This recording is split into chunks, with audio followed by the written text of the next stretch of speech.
मैंने ये 7 challenges 6 month तक फॉलो किए and honestly it change my life. आज मैं पहले से कई ज्यादा कॉन्फिडेंट फील कर रही हूँ। मेरा माइंडसेट, मेरी हेल्थ, मेरी एनर्जी सब कुछ पहले से काफी बेटर हो गया है। मैं एक ऐसी स्ट्रॉन्ग कम्युनिटी बिल्ड कर पाई हूँ जो सच में मुझसे इतना ज्यादा प्यार करती है। एंड दैट्स वाई आज मैं आपको देने जा रही हूँ वो सेम 6 मंथ चैलेंज। अभी मजा आएगा ना भिड़ो। पर सबसे पहले जल्दी से एक पेन और पेपर लेके आ जाओ ताकि ये 7 चैलेंजेस आप नोट डाउन कर पाओ। बट उससे पहले मुझे एक चीज कमेंट करके बताओ कि आपको ये अम्बीजो चैनल कैसे मिला, कौन सी वीडियो सबसे पहले देखी थी और उस वीडियो ने आपकी लाइफ में क्या चेंज लाया। मैं सीरियसली सारे कमेंट्स पढ़ूंगी। तब आपने कमेंट भी कर दिया और पेन और पेपर भी रेडी है। So now let's begin. हम सेटिस्फाइड नहीं है, लेकिन फिर भी हम उसी सिचुएशन में रह चले जाए। ऐसे चैलेंजेस जो अगर आपने अपना देखना, आप बदल जाओ, चेहरा बदल जाएगा, जीवन बदल जाएगा। Challenge 1, impress fear.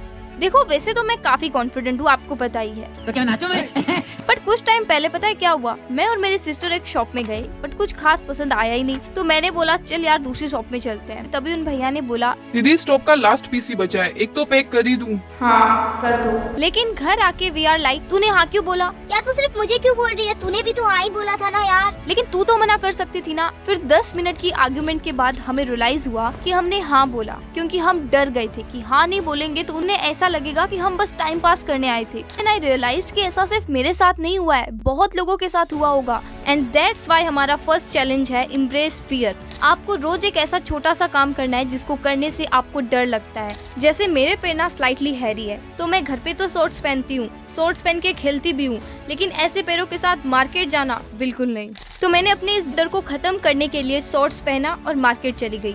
ऐसे ही आप भी डिसाइड करो कि आज मैं अकेले मार्केट जाऊंगी। किसी स्ट्रेंजर से एड्रेस पूछो, लेकिन हाँ वो एड्रेस आपको पहले से पता होना चाहिए। पब्लिक में खुद का व्लॉग बनाओ, कोई स्किल सीखो, जैसे स्कूटी चलाना सीखो। बैंक के काम खुद से करो, पहले किसी के साथ जाओ, ऑब्जर्व करो कि कैसे क्या होता है। आप इनमें से कोई भी एक चीज डेली करने की कोशिश करो। और अगर आप इस बात से डर रहे हो कि कोई आपको जज करेगा तो मेरी ये बात हमेशा याद रखना कि लोग सिर्फ उसी को जज करते हैं जो उनसे ज्यादा अच्छा और कुछ अलग कर रहा होता है। So take the first step, make that first video, start that hobby you always wanted to try.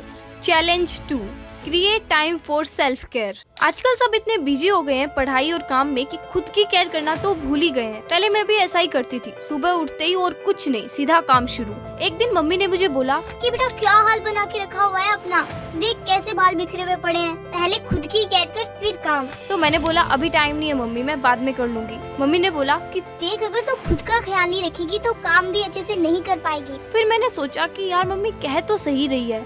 तब मैंने डिसाइड किया कि अब चाहे जो हो जाए सुबह 6 से 7 सिर्फ मेरा सेल्फ केयर टाइम होगा और फिर 7 बजे से काम शुरू। और वही आज का चैलेंज नंबर 2 है, रोज अपने लिए एक फिक्स टाइम निकालो। दीदी व्हाट अबाउट स्टूडेंट्स? यार हम स्कूल जाते हैं, कॉलेज जाते हैं, इतना टाइम नहीं है हमारे पास। अरे यार खुद के लिए 20-30 मिनट तो निकाल ही सकते हो ना। और अगर फिर भी टाइम नहीं मिल रहा है तो सुबह थोड़ा जल्दी उठ जाना। वो सब तो ठीक है दीदी, पर इस टाइम में हम करेंगे क्या?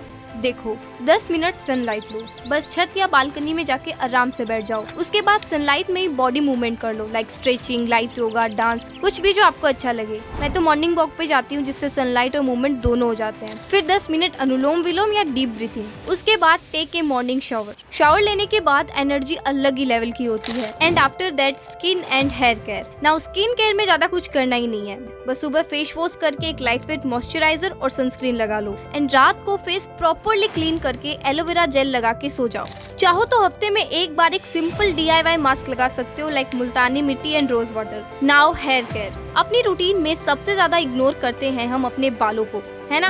स्किन केयर तो फिर भी हो जाता है, लेकिन हेयर केयर चीटिंग करता है तू। जबकि ये भी उतना ही इम्पोर्टेंट है। दैट्स वाई हमेशा केमिकल फ्री प्रोडक्ट्स यूज करो that actually nourish from the root. Now अगर आप भी हेयर फॉल, हेयर थिनिंग या ग्रे हेयर जैसी प्रॉब्लम्स फेस कर रहे हो then I genuinely recommend you to try Sesa Ayu science concentrated hair growth serum. ये एक ऐसा सीरम है जो आयुर्वेदा और साइंस का परफेक्ट ब्लेंड है। ये क्लिनिकली प्रूवन है कि इसको यूज करने से 28,200 न्यू हेयर स्ट्रेंथ्स ग्रो होते हैं सिर्फ 3 मंथ्स में। तो हाँ, आप इसको एक 3 मंथ्स हेयर ग्रोथ चैलेंज की तरह भी ले सकते हो। इससे हेयर ग्रोथ बूस्ट होती है by 214% in just 10 days. And आपको पता है ये मिनॉक्सिडिल से भी 2 गुना ज्यादा इफेक्टिव है। इसमें है साइंटिफिक एक्टिव्स लाइक रिडेंसिल, एनागेन एंड कैरास्कैल्प और आयुर्वेदिक हर्ब्स जैसे भृंगराज, नीम एंड रोजमेरी जो आपके स्कैल्प को डीपली नरिश करते हैं। एंड बेस्ट पार्ट इज कि ना इसमें पैराबिन है और ना ही मिनरल ऑयल, तो सेफ है डेली यूज के लिए। ये super lightweight and non greasy है और लगाने के बाद बिल्कुल भी चिपचिपा फील नहीं होता। आपको करना है क्या है, बस क्लीन स्कैल्प पे हल्की मसाज करो, चाहे तो रात को लगा के सो जाओ या सोवर के बाद भी अप्लाई कर सकते हो। मैंने डिस्क्रिप्शन और पिन कमेंट दोनों में बेस्ट बाइंग लिंक दे दिया है, you can definitely check it out. Respond instead of react. मान लो मार्केट में आपको कोई अपनी पुरानी फ्रेंड मिल जाती है, आपने उसको देखा बट वो आपके लिए रुकी नहीं, तो आप सोचने लगते हो कि यार इतनी भी क्या बिजी थी कि मेरे लिए 2 मिनट भी नहीं रुक सकती थी, एटलीस्ट हाई तो बोल ही सकती थी ना। मैं तो उसके लिए यहाँ तक आई बट उसने तो इग्नोर ही कर दिया। ये होता है रिएक्ट करना। बिना पूरी बात को जाने समझे हम अपने दिमाग में कहानियां बना लेते हैं। बट अगर आप ऐसा सोचते कि क्या पता उसने मुझे देखा ही ना हो, शायद उसको कोई अर्जेंट काम हो। दीदी आप तो ऐसे बोल रहे हो जैसे आप कभी रिएक्ट करते ही नहीं हो। अरे नहीं यार, पहले तो मैं बहुत ज्यादा रिएक्ट करती थी, but now I am in the learning phase. लेकिन हाँ, अभी भी कभी कभी हो जाता है। जैसे एक दिन मैं अपनी सिस्टर का टॉप पहन के बाहर गई थी। जब मैं वापस आई तो ऑब्वियसली मैं थोड़ा थकी भी थी, तो मैंने टॉप को ऐसे सोफे पे डाल दिया। तो उसने मुझसे बोला कि प्लीज इसे अलमारी में रख देना, पर पता नहीं क्यों मुझे गुस्सा आ गया और मैंने बोला इतना भी क्या हो गया यार, एक टॉप ही तो है, रख दूंगी बाद में, अगर इतना ही प्रॉब्लम है तो खुद ही रख दे। उसने बोला कि तू हर बात पे ऐसे गुस्सा क्यों करती है, मैं सिर्फ बोल रही हूँ, और वो चली गई वहाँ से। बट थोड़ी देर बाद आई रियलाइज सिर्फ टॉप ही तो था और उसने तो प्यार से बोला था। मैं भी ना बिना वजह इतना रिएक्ट कर दिया। तो मैं उसके पास गई और मैंने बोला आई एम रियली सॉरी यार, पर मेरा इंटेंशन तुझे हर्ट करने का नहीं था। आई थिंक मैं थोड़ा थकी हुई थी ना, तो इसीलिए गुस्सा आ गया। उसने तो इट्स ओके बोल दिया, बट आई डीपली रियलाइज्ड कि it's not okay to react like this. मैंने एक सिंपल फॉर्मूला सीखा है, S+R = O, क्योंकि सिचुएशन तो हम कंट्रोल नहीं कर सकते, बट रेस्पॉन्स 100% हमारे कंट्रोल में होता है। जब भी कुछ ट्रिगर करे, close your eyes, inhale deeply for 4 seconds, hold for 4 seconds and exhale for 4 seconds। ये 12 सेकेंड्स का पोज आपके ब्रेन को सिचुएशन को समझने का टाइम देता है। एंड ट्रस्ट मी, इसने मेरी कम्युनिकेशन को काफी स्ट्रॉन्ग बनाया है। बट दीदी एक सवाल अभी भी है मेरे मन में, पूछूं? हाँ पूछो, आप तो कुछ भी पूछ सकते हो, मैं आपको नहीं बताऊंगी।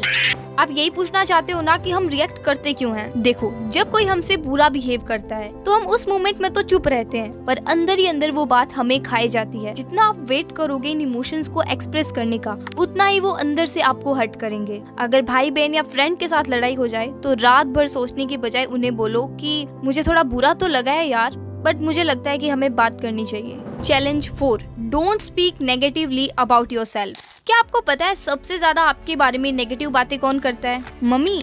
नहीं। पापा? नहीं। फ्रेंड? नहीं।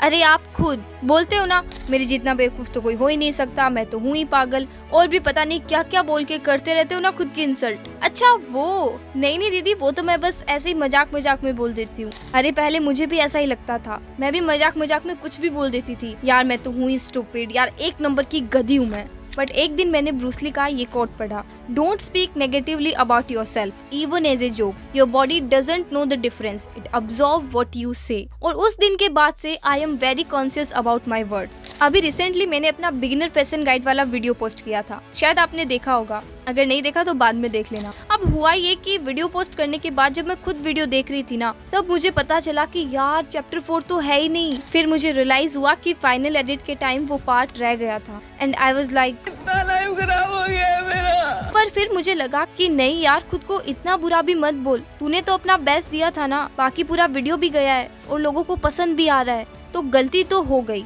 अब सॉल्यूशन क्या है? खुद को बुरा भला कहना? बिल्कुल नहीं। सो आई डिसाइडेड कि मैं उस मिसिंग पार्ट को इंस्टाग्राम रील में डाल दूंगी, एंड आई डिड दैट। मैंने रियल लाइफ में ऐसे एग्जांपल्स देखे हैं जिनकी लाइफ उनके वर्ड से बिल्कुल मैच करती है। जैसे मेरे एक अंकल है, वो हमेशा यही बोलते रहते हैं, मेरी लाइफ में कभी कुछ अच्छा हो ही नहीं सकता, कैसे हो सकता है, मेरी किस्मत में नहीं लिखा, जरूर पिछले जन्म में कुछ बड़े पाप किए होंगे। एंड यू डोंट बिलीव, उनकी लाइफ बिल्कुल वैसी ही बन गई। बट कैसे? मैं बताती हूँ। जो चीज आप बार बार बोलते हो ना, चाहे मजाक में बोलते हो या सीरियसली, आपका सबकॉन्शियस हर वर्ड को रियल समझता है। फिर आप उसी के अकॉर्डिंग सोचने लगते हो और एक्ट करते हो, और धीरे धीरे वही आपकी रियलिटी बन जाती है। जैसे अगर आप बोलते हो कि मुझसे ये पढ़ाई नहीं होती, मैं तो बस टाइम पास करती हूँ, तो आप सच में टाइम पास ही करोगे। अगर आप बोलोगे कि मैं हूँ ही बेवकूफ, तो आपके एक्शंस भी बेवकूफों वाले ही होंगे। So challenge 4 is don't call yourself any bad words in front of anyone, even in front of closest friend and family. And रोज एक बार मिरर के सामने जाके ये अफर्मेशंस बोलो कि I am confident, I am proud of my self,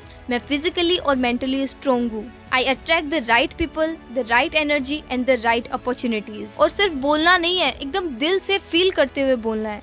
challenge 5 mindful eating. कुछ टाइम पहले तक मेरे खाने का रूटीन एकदम सिंपल था। प्लेट ले लो और टीवी या फोन ऑन कर लो। स्पेशली तारक मेहता का उल्टा चश्मा, बिना उनके तो मैं खाना भी नहीं खाती थी। मैं कब खाना शुरू करती थी, कब खत्म हो जाता था, कितना खाया, क्या टेस्ट था, कुछ भी याद नहीं रहता था। और अगर फोन या टीवी ना भी हो तो मैं अपनी प्रॉब्लम सोचती रहती थी। और वो वाला काम तो पेंडिंग ही पड़ा है, और ये 6 मंथ चैलेंज वाला वीडियो जाने में लेट ना हो जाए यार। मतलब मैं खाना उस एनर्जी में खाती थी, स्ट्रेस, फियर, इरिटेशन या एंगर। और जब हम ऐसी एनर्जी में खाना खाते हैं तो वो खाना हमारी बॉडी को हील करने की बजाय और ज्यादा हार्म करने लगता है। फिर एक दिन क्या हुआ, खाने के बाद हम सब बैठ के ऐसे ही बात कर रहे थे, तो पापा ने बोला कि आज सब्जी बड़ी टेस्टी बनी है। और मैं सोचने लगी कि यार मुझे टेस्ट याद क्यों नहीं आ रहा। अच्छा, तो मैं फोन देखते देखते खा रही थी। And that's when I decided कि अब से मैं माइंडफुल होके खाना खाऊंगी। पूरा दिन यही सोचते रहते हो कि आज क्या खाना है, और जब एक्चुअल खाने का टाइम आता है तो खाने को छोड़कर पूरी दुनिया के बारे में सोचने लगते हो। तो अब से जब भी खाना खाने बैठो,